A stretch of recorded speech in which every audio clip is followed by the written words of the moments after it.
Around the year 268, a Roman soldier holding an antoninianus held a coin that looked like silver and was almost entirely copper.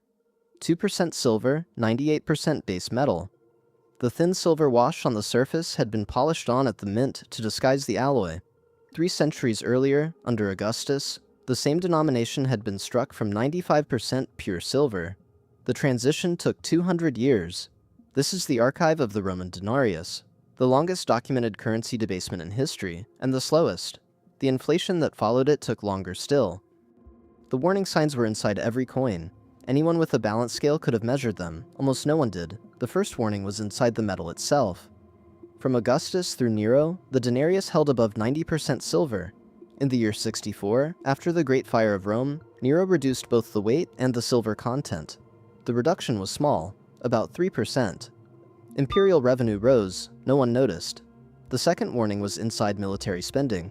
Augustus paid each legionary 225 denarii per year. Domitian raised the number to 300. Septimius Severus raised it again to 450. Caracalla, in the year 212, raised it to 675. A threefold nominal increase from Caesar's day. The Roman treasury could meet this obligation only by minting more coins.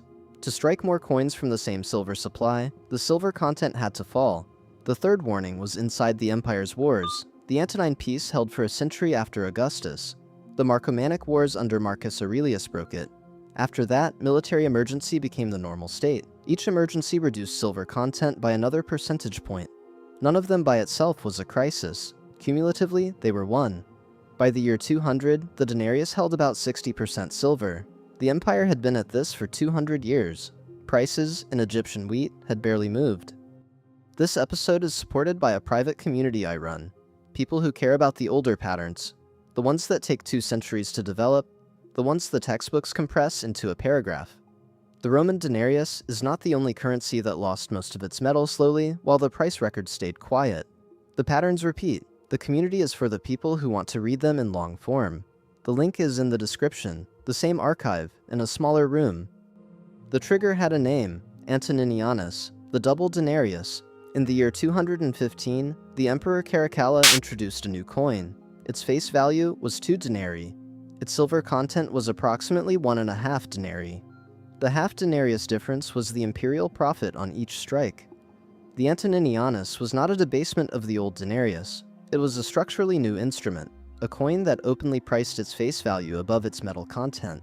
The first explicit fiat coin in Roman history.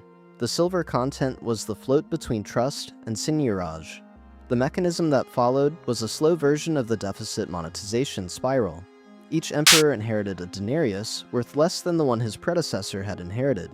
Each civil war required pay raises that the existing silver supply could not meet. Each pay raise required more coins.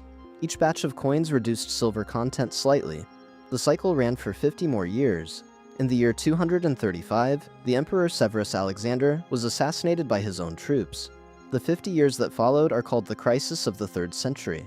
Over 50 men claimed the imperial title during those decades. Most died violently within months. Civil wars, barbarian invasions, the Sassanid pressure in the east. 2 plagues. Every imperial crisis competed for the same shrinking pool of imperial silver. By the year 268, when Gallienus was assassinated, the antoninianus had reached its terminal composition. 2% silver, 98% base metal. The thin wash of silver on the surface fooled no one. The arc from Augustus to Gallienus is 295 years. The silver content collapsed gradually for most of it, and then catastrophically in the final 40. Under Septimius Severus, the silver content was around 50%. Under his son Caracalla, the same. Then through the crisis of the 3rd century, Maximinus, Gordian, Philip the Arab, Decius, Valerian, Gallienus, the curve dropped year by year. By 250, silver content was around 25%. By 260, 10. By 268, under 2. Here's the part of the story that does not fit modern intuitions. Even as the silver content collapsed, the price of wheat in Egypt, the most reliably documented price in the ancient world, barely moved.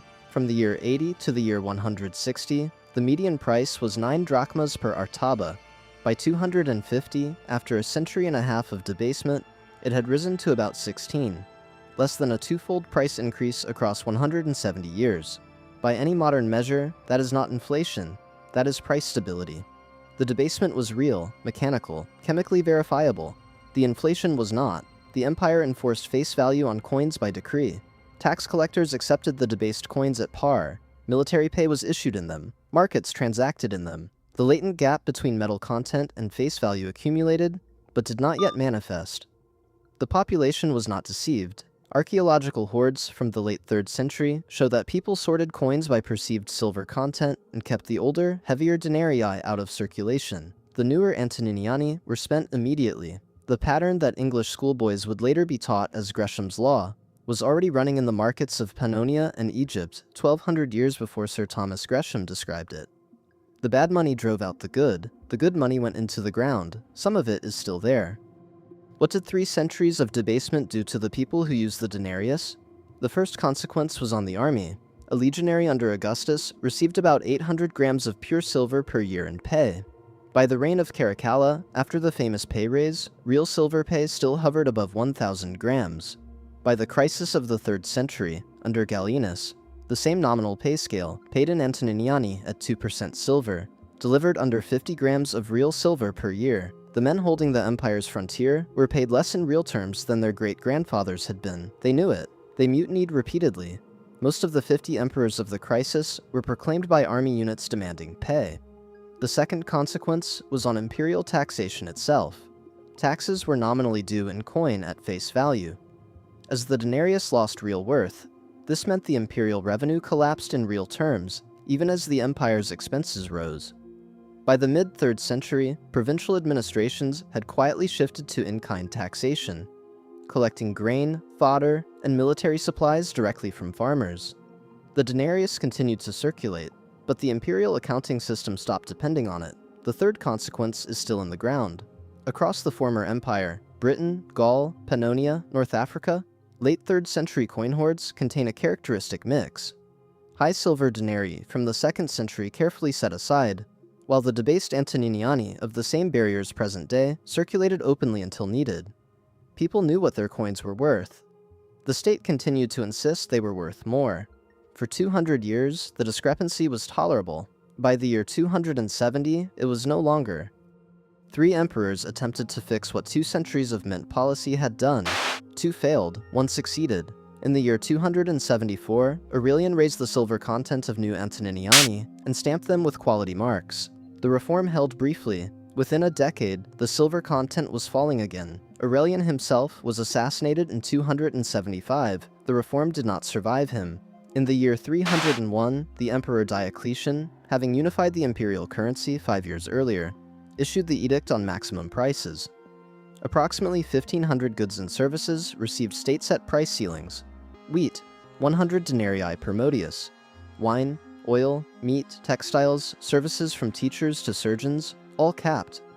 Death penalty for sellers who exceeded the ceiling. Producers withheld their goods from market rather than sell below cost. Black markets formed. Shortages spread across the empire. Lactantius, writing within Diocletian's lifetime, described the edict as causing starvation and tumult. Within a decade, the law was unenforceable. It was never formally repealed. It simply stopped being applied. In the year 312, the Emperor Constantine introduced the gold solidus, 4.5 grams of nearly pure gold, 72 coins per Roman pound. At the moment of introduction, 1 solidus exchanged for 275,000 of the debased denarii then in circulation. Constantine did not try to fix the silver coinage. He bypassed it. The solidus became the imperial accounting unit. Silver continued to circulate at the small transaction level, floating in value against gold. The empire's fiscal regime now ran on gold. The solidus held its weight and purity, substantially unchanged, for the next 780 years. The solidus outlasted the Western Roman Empire by 600 years. When Rome fell in 476, Visigothic, Ostrogothic, and Frankish kingdoms continued striking imitative solida using the same weight and purity standard. The Byzantine East maintained the original until the 11th century. Across the Mediterranean world, the gold solidus was the unit of account through Justinian's wars, the Arab conquests, the iconoclast controversy, the Macedonian Renaissance. Diocletian addressed prices. Constantine addressed the metal. One failed within a decade. The other defined the world's monetary order for almost 8 centuries. The same pattern recurs in this channel's modern archive. Bolivia 1985. Single decree changed the fiscal anchor, fixed the regime, succeeded. Brazil 1994. The URV bridged a 30-year indexation legacy, fixed the regime, succeeded. Constantine 312. Bypassed the broken silver coinage entirely, fixed the regime, succeeded. The reform that works does not fix the symptom, it changes the substrate. The Roman case demonstrates this 2,000 years before any modern central bank existed. The Roman denarius declined from 95% silver to under 2% across 295 years. The inflation that should have accompanied this decline was suppressed by imperial decree for most of that span. When Diocletian's reform of 296 finally repriced the cumulative debasement, the latent inflation arrived in a single decade. Wheat prices in Egypt rising from a few hundred denarii per artaba to 8 million by the mid-4th century. The Constantine solidus, introduced in 312, replaced the broken system with a gold standard. It held for 780 years. The debasement was on every coin, the whole time. Anyone with a balance scale could have read it. The archive is open. The patterns are public.